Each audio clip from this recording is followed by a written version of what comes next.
अस्सलाम वालेकुम स्टूडेंट्स। आज का जो हमारा टॉपिक है वो है जी मेरा रोज़नामचा। इसका मतलब होता है मेरी रोज़ की जो ज़िंदगी है उसके बारे में मैं लिखता हूँ। अच्छा जी, रमज़ान का मुबारक महीना सहरी के वक्त अम्मी ने मुझे जगाया। चुनाचे अबू अम्मी और बड़े भाई बहनों के साथ मैंने भी सहरी खाई। सुबह की नमाज़ अबू के साथ मोहल्ले की मस्जिद में ताकि नमाज से फारिग होकर तिलावत की। जुमे की नमाज़ के लिए उनके साथ जामिया मस्जिद किया। असर की नमाज़ के वक्त मैं सो गया, इसलिए घर ही में नमाज़ अदा किया। आइंदा ख्याल रखूँगा कि नमाज के वक्त ना सोऊं। मगरिब और ईशा की नमाज़ें भी जमात से अदा की। कल स्कूल का सारा काम मुकम्मल कर लिया। चुनांचे आज सब उस्तादों ने शाबाश दी। आज भी ज़ोहर के बाद स्कूल का काम किया।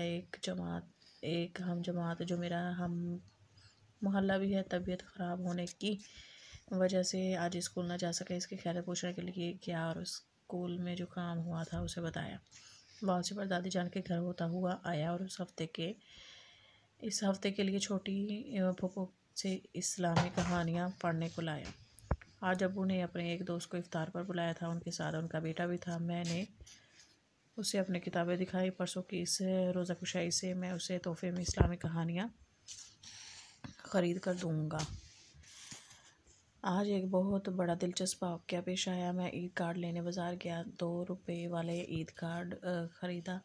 दुकानदार को 5 रुपये का नोट दिया। इसने 8 रुपये वापस दे दिए। मैंने उसे बताया कि आपने मुझे 8 रुपये दे दिए हैं, इसलिए ये 5 रुपये वापस ले लीजिए। इसने मेरी तारीफ़ की और दुआएं दी। आज मुझसे 2-3 गलत काम भी हुए। एक तो मैंने किसी बात पर गुस्सा होकर गजालाबाजी को तू कहकर पुकारा। मुझे ऐसा हरगिज़ नहीं करना चाहिए था। चुनांचे मैंने बाद में इनसे माफ़ी मांग ली। दूसरी गलती ये हुई कि अगले कतार में बैठने के लिए मैं एक हम जमात से लड़ पड़ा। इससे तो ये अच्छा था कि मैं पीछे ही बैठ जाता। तीसरी गलती ये हुई कि जिस वक्त मैंने आबिद भाई को तालीमी मुअम्मे हल करने अपने घर बुलाया, इस वक्त मैं अपने एक दूसरे दोस्त के घर चला गया। आबिद भाई बेचारे इंतज़ार करके वापस चले गए। आइंदा जो वादा करूँगा उसे पूरा करने की कोशिश करूँगा। आज रमज़ान की 27वीं रात थी। मस्जिद में नज़ुल कुरान का जलसा। मैंने उर्दू के मशहूर शायर माहिर अल कादरी की नज़म कुरान की फ़रियाद पढ़ी, जो लोगों ने बहुत पसंद की। मश्क जो है, अपना ईद का दिन का रोज़नामचा लिखिए। बच्चों, ये आप अपने जो भी आप ईद वाले दिन करते हैं वो आपने अपने मुताबिक करना है। मैंने इधर लिख दिया है अपनी तरफ से। मेरी ईद का रोज़नामचा ये है कि मैं सुबह उठकर नमाज फ़जर अदा करती हूँ, फिर अम्मी के साथ खाना बनाने में मदद करती हूँ और तैयार होकर अब्बू और भाई का इंतज़ार करती हूँ ईदी लेने के लिए, और सारा दिन बहुत मज़े करते हैं और हम सब सारा दिन बहुत मज़े करते हैं। आप जो भी आपकी जो उस ईद वाले दिन की जो भी मसरूफ़ियात होती हैं वो आप अपनी मर्ज़ी से लिख सकते हैं। दूसरा सवाल है जी, रोज़नामचे में अपनी गलतियां दर्ज करने से क्या फ़ायदा होता है? हमें ये फ़ायदा होगा कि आइंदा हम ऐसी गलतियां करने से बाज रहेंगे, ठीक है, और हमें अपनी गलतियों का पता चलता है कि हम कहाँ कहाँ गलत हैं, और हमें अपनी गलतियों को सोच समझ कर उनको दोबारा ना करने का अहद करना चाहिए। हर लफ्ज़ के ऊपर उनके मायने का नंबर लिखिए।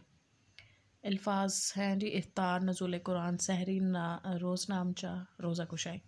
इधर मैंने मेंशन कर दिया है। अफ्तार का है दूसरा, नज़ुल का तीसरा, सहरी का 5वां, रोज़नामचा का है चौथा, रोज़ा कुशाई का है पहला।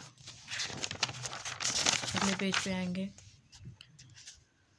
हर लफ्ज़ के शुरू में हम लगाकर एक नया लफ्ज़ बनाइए और इसके मायने बताइए। जैसे इधर बताया है जमात से हम जमात। इधर मोहल्ला उन्होंने नीचे लिखा है, इधर मैं लिख देती हूँ। हम मोहल्ला, हम उम्र, हम जोली, हम असर, हम कलाम, हम वतन, हम मायना, हम वज़न, ठीक है। बाज़ सूरतों में फ़ाइल के बाद लफ्ज़ ने आता है और मफ़ूल के बाद लफ्ज़ को, ने फ़ाइल की अलामत और को मफ़ूल की अलामत है, ठीक है। इधर झेल के जुमलों में जहाँ ज़रूरत हो फ़ाइल और मफ़ूल की अलामत लगाइए। इधर मैंने लिख दिया है इधर लिखा हुआ है असलम अहमद बुलाया। असलम ने अहमद को बुलाया। सईद ने किताब ख़रीदी। आका ने नौकर को मारा। उमर ने सलीम को जगाया। बच्चों ने मुंह को धोया। बच्चों ने हाथ मुंह को धोया। मास्टर साहब ने सबक पढ़ाया। अच्छा जी, उस्ताद साहब उर्दू के मशहूर शायर अल कादरी की नज़म कुरान की फरियाद बच्चों को पढ़ा कर सुनाएं और इन्हें ज़ुबानी याद करने की तरगीब दिलाएं। अब ये आपकी टीचर्स पर मुनसर है कि वो आपको करवाती हैं या नहीं करवाती, वो इस सवाल को ज़रूरी बच्चों समझती हैं या नहीं, वो आपको वो ही बताएंगी। चलें ठीक है, आज का जो हमारा लेसन है और एक्सरसाइज वो आपके लिए बहुत हेल्पफुल होगी। आप मेरे चैनल को ज़्यादा से ज़्यादा लाइक करें, शेयर करें, सब्सक्राइब करें। अल्लाह हाफिज़।